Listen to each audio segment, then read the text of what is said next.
ما یو وخت کې څه مشرانو ته خبر وکړم ما ویل ګورئ دا کشره طبقه مجاهدین دغه قربانیانو ټولو دغو ورکړې یعنې کې ګیلمن کېږي تاسو ته درشي تاسو خوش کې ورته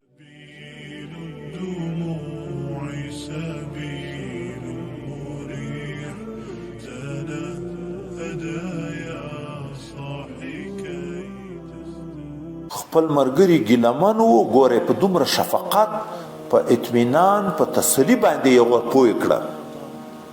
زړونه یې ور خوشحاله کړه په حقیقت یې پوه کړه چې ایثار مې نه ده کړی قومیت مې نه ده کړی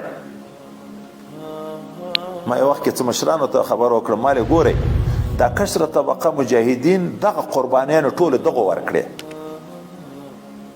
دا په اکثرو شیانو کې ګیلمن کېږي تاسو ته درشي تاسو خوش کې ورته شروع کړئ د دوی په قربانۍ باندې د فتح نه مخکې مې هغه وخت کې بعد مشرانو ته ویلي د دوی د قربانۍ اثر ده چې تاسو باندې خدای دا نعمتونه کړي د دغو زړونه خوشحاله کول پکار دي خو وی به معقوله طریقه به ګیلمن وي دغه صحابه هم په معقوله طریقه ګیلمن و که نه و خو یک طرف ته په هغه پټ راز نه و خبر په حکمت نه و خبر رسول الله په هغه حکمت خبر کړه که ګیلمن یې خو داسې په یو حکمت خبر که پوه یې که اثار مې نه ده کړی قومیت مې نه ده کړی انډیوالي مې نه ده کړې د دغه مصلحت په بنیاد باندې مې دا کار کړی خو ملګري خو دلسرده کوه مه ناامیده کوه خو مه که موږ د درس او د قرآن او د حدیثو سره تعلق ولرو پرون مو ویل چې قاضي شوم حدیث مه پرېږده بیا به په دغو شیانو پوه یو مخلص ملګري به نه رانه خفه کېږي نن ما ته دا اوس بار بار په ګیلو باندې راځي چې چیرې سره پیښ شو ډېر ملګري دغه ته رسېدلي دي چې وایي موږ په مسؤلیت کې هم دي خو استعفا ورکوو بعضې نقصانونه ویني بعضې شیان ویني خو یک طرف ته په بعضې مصالحو بیا نه یې پوه زړې ادارې پلانکۍ ده او د زړې اداره پلانکۍ ده یا د پلانکي سره دا کېږي یا د پلانکي سره دا کېږي په مصالحو نه یې پوه په جذباتو کې وي ګیلمن وي خو پوه یې که په مصالحو یې پوه که قناعت وکړه د ده ناز واخله خفه کوې ولې دغه ته ولې مجبوره کوي چې کار پرېږدي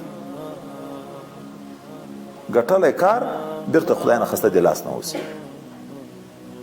چې دا ښه خلک بیرته دا مخلص خلک بیرته د صف نه وځي بیا به چاته پاتې کېږي اداره خو بیرته به مفسدینو ته پاتې کېږي د غریبانان په جذباتو کې دا د شلو کلو د قرباني اثر ته نه ګوري چې اوس خدای د خدمت موقع راوستلې زه په جزي شي باندې ګیلمن کېږدم خدمت ولې پرېږدم بیرته ولې موقع مفسدینو ته په لاس ورکړم چې زم تر وځم تم تر وځې بلم تر وځې بلم تر وځې بیرته به بیا دغه مفسدینو ته خبره پاتې کېږي که نه پاتې کېږي په هر تقدیر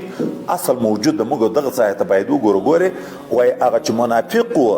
هلته خوشکه ورغله نبي علیه السلام ته چې هغه اعتراض وکړو چې په دغه تقسیم کې د خدای رضا نه مطلب نه ده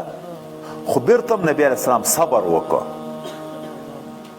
اما چې مخلصین خفه شو ورغی چې باقاعده عذر ته رسول الله صلی الله علیه وسلم چې ورغی ګورې څومره عظیم اخلاق خدای پاک ورکړي دی ورغی